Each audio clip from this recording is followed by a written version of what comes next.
Hi there, you're watching Oxford County Living. I am Matern, your host for the next half an hour. Sunday, March 27th was a Sunday morning like any other spring morning, although by 8:30 a.m. the residents of 168 Victoria Street South in Woodstock were in the midst of a full-blown disaster. An unexplained explosion and resulting fire brought police, firefighters, and EMS to the scene. OC Living associate producer John Payne has this recap of the events this week surrounding this tragedy. As you can see here from video provided by Heart FM, the scene at Victoria Street South early Sunday morning was verging on pure chaos as first responders and neighbors came to the aid of residents of the three-story building. Upon arrival, the first-in officer recognized that there was flame and smoke showing. Wall had blown out and there was a partial collapse.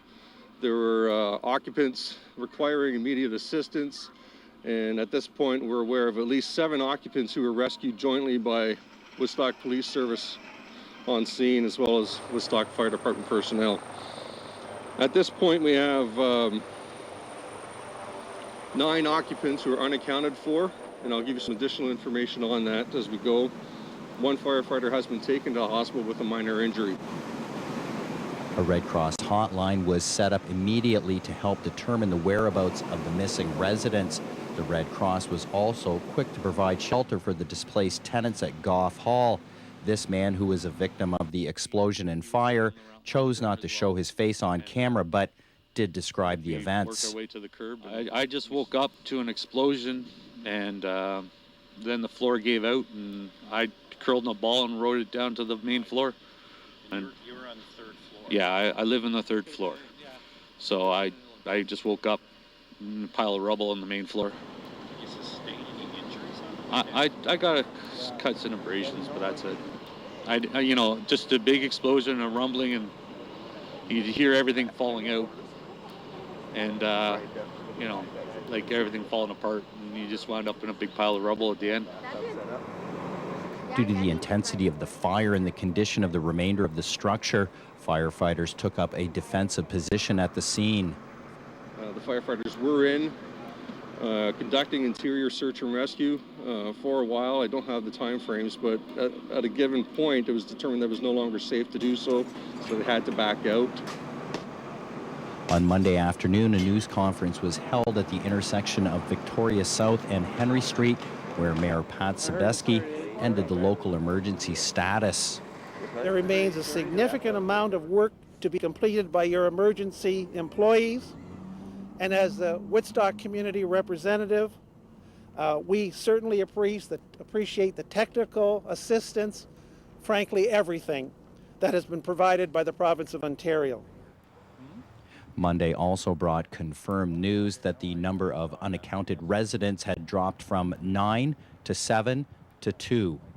There will be a number of people who should and will be recognized for their heroic actions during the first 30 minutes yesterday. But there are more immediate needs or more immediate objectives to be addressed. On Tuesday, workers were busy at the scene removing rubble from the gaping hole of the 40-unit building. Police have been in contact with the family members of those who are unaccounted for. And in light of the media attention and that the families have been contacted and their names have been published, we are prepared to confirm that a Margaret Gillette, age 73, and a Bill Watmow, age 79, excuse me, are unaccounted for at this time. On Wednesday, March 30th, Woodstock Police Chief Rod Freeman announced that a body had indeed been discovered on Tuesday evening. Police and fire investigators searching the scene of Sunday's explosion and fire discovered the remains of 1 victim. The coroner's office was notified and arrived shortly after 6 p.m. to view the scene and the remains. The very slow process to recover this victim will take place throughout today. It was also at this news conference that Freeman dispelled some false notions of possible causes of the explosion. Part of the investigation is still very, very much active right now, and I can't stress enough to members of the media and to members of the community that there has been absolutely no determination of the cause of this explosion and fire. There's a lot of speculation out in the community right now that is very inaccurate. On Thursday, Chief Freeman announced that the second body had been recovered.